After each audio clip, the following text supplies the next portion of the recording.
Brightspace has a strange and awkward way of tracking your progress through the course. So here I am on our course homepage, and I'm going to click on Content, and I'm going to go right over here to these upcoming events.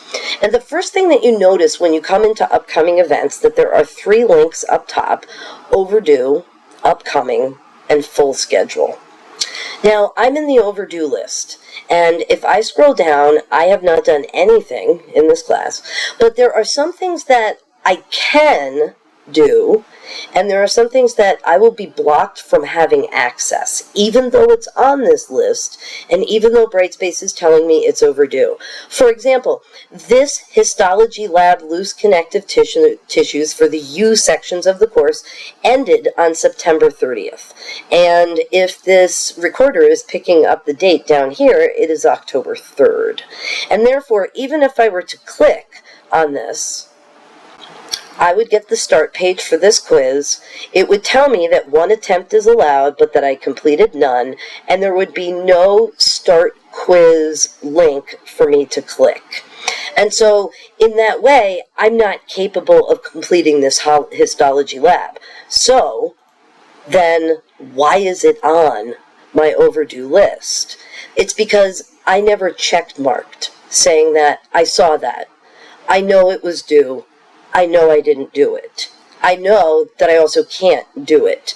Same thing for this cranial nerve quiz, and same thing for this exam. And the only way to make these things go away off your overdue list is to check mark them. So now here's the question. Should you trust Brightspace? No. You should always be going to Content. Oh, I have it bookmarked here. You should always be going to our lecture schedule for the class and the lab schedule if you're in the U4 section. But you should always be cross-checking the events from this link with the lecture schedule for all sessions, right? In that way, you're never letting Brightspace tell you what to do. You are confirming that what Brightspace is telling you is correct. These quizzes right here, they are overdue. I did not do them by the due date. However, they end October 31st. I have not taken this quiz. And when I click on this, and when I scroll down, the Start Quiz button appears. And that means, it means, of course, that I can take the quiz. Once I take the quiz, you would expect it to disappear from this overdue list, but that's not true. In order for it to disappear, whether I've taken it or not, I have to check mark the check mark. So now some of you might be asking, are you kidding? Do I have to go back into all of those places in the lectures and find these things and check mark them? You can. You can check mark them right from where they're embedded in the lecture modules, but you can also use this list right here. Now, let's say that you check mark something and you're like, darn it, I didn't mean to do that, and I'm not sure what that was, I'm not sure. What you can do then is go here to the full schedule. And if you have an idea of what it was and when it might have been due, you might be able to find it. And here it is right now. This would be the mitosis lab for U sections. I know that's the one I just mistakenly checkmarked.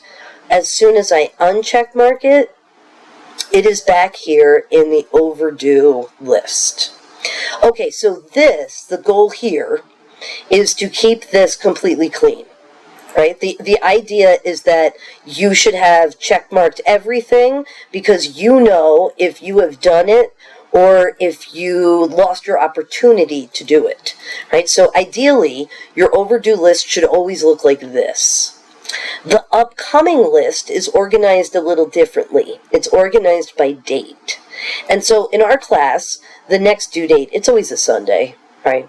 So if you go to the next Sunday's due date, and it looks like this, and if you expand that, you'll see the things with links that are due next Sunday at 11:59.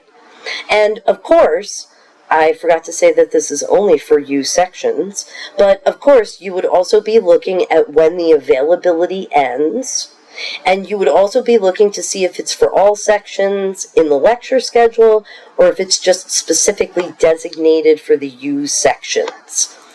In general, if it has lab in the title, it's for the U sections. In general, if it has lab in the title and you are in a C remote section, that is not for you because we do our remote labs together.